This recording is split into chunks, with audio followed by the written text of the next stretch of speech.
El pasado fin de semana se disputó la jornada 8 del torneo clausura de la Liga Fútbol 2025 y dejó como resultado 3 grupos de clasificación muy bien definidos en la tabla de posiciones.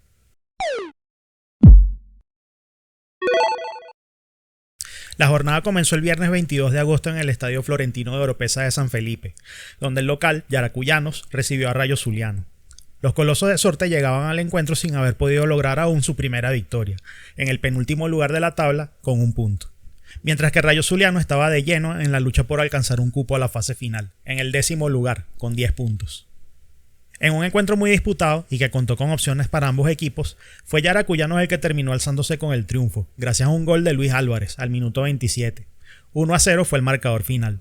El resultado le sirvió a Yaracuyanos para poco más que la alegría de romper una racha negativa, pues sus probabilidades de clasificación pasaron apenas del 0,1% al 0,9%, mientras que Rayo Zuliano se ve bastante perjudicado en sus aspiraciones, pues sus opciones cayeron del 51,1% al 43,6%, quedando en una zona incierta. El siguiente encuentro enfrentó a Portuguesa y a Anzoátegui Fútbol Club, en el estadio José Antonio Páez de Araure. Un choque con realidades distintas, con los rojinegros buscando salir del fondo de la tabla, donde reposaban con 1 punto, y un elenco anzoatiguense que figuraba 10º con 6 unidades, y que no quería dejar pasar el que podría ser su último tren hacia la posibilidad de avanzar a la fase final. Pero el que no dejó pasar ninguna oportunidad fue el local, que en un desarrollo de partido con muchas opciones claras de gol, picó adelante con tanto de Robert Mendoza al minuto 32, y que a pesar de sufrir la igualdad de los visitantes por intermedio de Anthony Velasco al 56, logró rematar el triunfo con doblete de Aitor López al 64 y al 86. El triunfo, aunque necesario para levantar el ánimo, llega bastante tarde para el Portuguesa, que solo logra subir sus probabilidades del 0,1% al 0,8%. Mientras que el Anzoátegui Fútbol Club parece ver esfumarse la posibilidad real de avanzar, con sus opciones reducidas del 11,5% al 5,6%. La acción del sábado comenzaría en el Estadio Agustín Tobar de Barinas, con 2 rivales directos para la clasificación a la zona final. Zamora, que figuraba 9º en la tabla con 10 unidades, y Monagas, el 6º, con 11 puntos. Un triunfo de cualquiera lo impulsaría enormemente en la carrera para avanzar de fase. Y fueron los azulgranas los que pusieron el pie en el acelerador, y al minuto 58 ya ganaban 0-3 con doblete de Dylan Castillo y tanto de Víctor Rivero. Los blanquinegros intentaron la remontada en los últimos minutos, recortando el marcador a través de Antonio Romero al 70 y Erickson Gallardo al 76, pero se quedaron cortos. Marcador final, Zamora 2, Monagas 3. Para el cuadro zamorano significó un durísimo golpe a sus probabilidades de clasificación, que cayeron del 46,7% al 33%, mientras que para los monaguenses el resultado sirvió para poner el rumbo hacia la fase final, con opciones que subieron del 70,8% al 93,7%. En el que probablemente era el duelo más atractivo de la jornada, Carabobo Fútbol Club, elenco que ocupaba el tercer lugar de la tabla con 14 puntos, recibía en el Estadio Misael Delgado al UCB Fútbol Club, que se ubicaba quinto en el torneo con 11 unidades.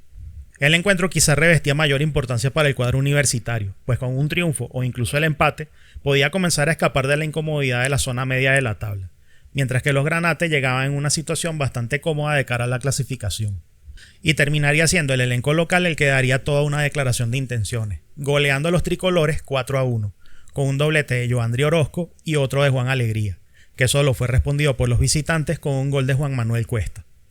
El triunfo no hizo más que confirmar las altas probabilidades del Carabobo de avanzar a la siguiente fase, que pasaron del 94,7% al 99,7%, virtualmente clasificados. Mientras que la situación para la UCB cambia poco, cayendo del 78,8% al 78,7%, aún con cierta incertidumbre sobre sus probabilidades. Y las acciones del día domingo iniciarían en el Estadio Olímpico de la UCB, con Metropolitanos recibiendo al Deportivo Táchira. Los violetas llegaban a este encuentro en una situación crítica, en el 12º lugar con 5 puntos, y buscando un triunfo que les diera una bocanada de oxígeno. Y Táchira, segundo en la tabla con 14 puntos, llegaba en una situación clasificatoria bastante tranquila, pero intentando borrar la mala imagen de la derrota ante La Guaira en la jornada anterior. En un duelo lleno de alternativas, Richard Figueroa adelantó a los locales al minuto 15, y José Balsa consiguió el empate por los aurinegros al 52. Javier Jiménez parecía poner cifras definitivas para Metro en la fracción 82, pero los visitantes voltearon el marcador a través de Lucas Cano al 90 y Carlos Sosa al 90+4. Victoria de Táchira 3-2. Para Metropolitanos, las opciones se van extinguiendo cada vez más, pasando del 6,4% al 2,7%, virtualmente eliminados. mientras que el cuadro aurinegro confirma su condición de virtual clasificado con opciones que pasaron del 98% al 99,8%. En el Estadio Metropolitano de Mérida, un reimpulsado Estudiantes recibía al líder indiscutible del torneo, Deportivo La Guaira.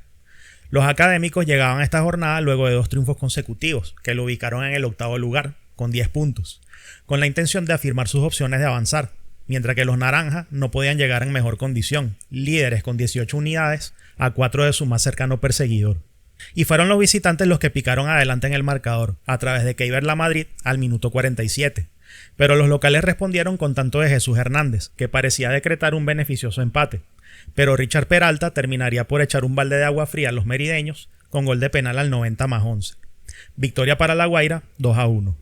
Aunque termina siendo una dolorosa derrota, no hace demasiada mella en las opciones de Estudiantes, que cayeron del 51% al 45,2%, aún en la zona intermedia.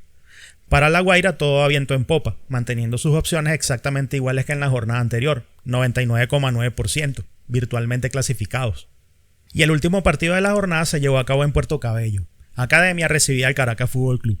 Los locales llegaban a esta jornada bastante por debajo de donde aspiraban a estar a estas alturas, con 10 puntos en el 7º lugar, mientras que los avileños aparecían sólidos en la 4ª ubicación con 13 puntos.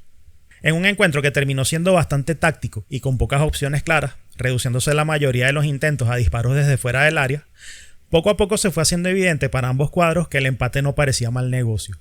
Y así fue que se terminó decretando un marcador final de igualdad sin goles. El resultado sirvió para aumentar las opciones clasificatorias de ambos elencos, con los porteños pasando del 64,1% al 68,9%, y el Caracas Fútbol Club, más beneficiado, subiendo del 87,5% al 93,9%, apuntando en dirección hacia la fase final. Así queda la tabla de probabilidades de clasificación a la fase final, con un grupo de 5 equipos bastante enrumbados a la siguiente fase: Deportivo La Guaira con 99,9%, Deportivo Táchira con 99,8%, Carabobo con el 99,7%, Caracas con el 93,9% y Monagas con el 93,7%. Luego en la zona intermedia aparecen UCB Fútbol Club con el 78,7%, Academia Puerto Cabello con el 68,9%, Estudiantes de Mérida con 45,2%, Rayo Zuliano con 43,6% y Zamora Fútbol Club con el 33%. Y cierran la zona de los virtualmente eliminados Anzoátegui con 5,6%, Metropolitanos con el 2,7%, Yaracuyanos con el 0,9% y Portuguesa con el 0,8%. La jornada 9 se comenzará a disputar este sábado 30 de agosto, con el choque entre Rayo Zuliano y Carabobo Fútbol Club en el Estadio Pachencho Romero, a las 3:30 de la tarde. Las probabilidades favorecen ligeramente a los granates con el 38%, mientras que los locales cuentan con el 33%. A las 6 de la tarde, Monagas estará recibiendo a Metropolitanos en el Estadio Monumental de Maturín. Acá las probabilidades de victoria favorecen ampliamente a los azulgrana, con el 43%, sobre el 30% de los violetas. Y a las 8:30 de la noche, Deportivo La Guaira estará recibiendo al Portuguesa en el Estadio Olímpico de la UCB. Las probabilidades de victoria están abrumadoramente a favor del conjunto naranja, con el 60%, mientras que los rojinegros cuentan con el 20%. El domingo continúan las acciones a las 5 de la tarde en el Estadio Olímpico de la UCB, con el conjunto universitario recibiendo la visita del Zamora Fútbol Club. Las probabilidades de victoria se inclinan ampliamente en favor del cuadro tricolor, con el 45%. El elenco blanquinegro llega con el 23%. A las 6 de la tarde se juega el Anzoátegui versus Academia Puerto Cabello, en el Estadio José Antonio Anzoátegui. Este es el encuentro con las opciones más inciertas, pero favoreciendo ligeramente a la victoria de los porteños, con el 35%, mientras que los anzoatiguenses tienen el 23%, pero la mayor proporción se inclina hacia el empate.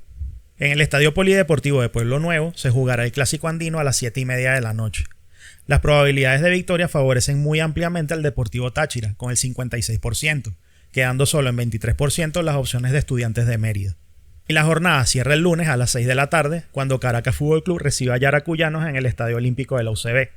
El rojo cuenta con la mayor proporción de probabilidades de victoria con el 45%, mientras que los Colosos de Sorte tienen el 27%. Y si te gusta este contenido, dale like, comenta y suscríbete, y así no te pierdes los nuevos videos que vamos subiendo. Hasta la próxima.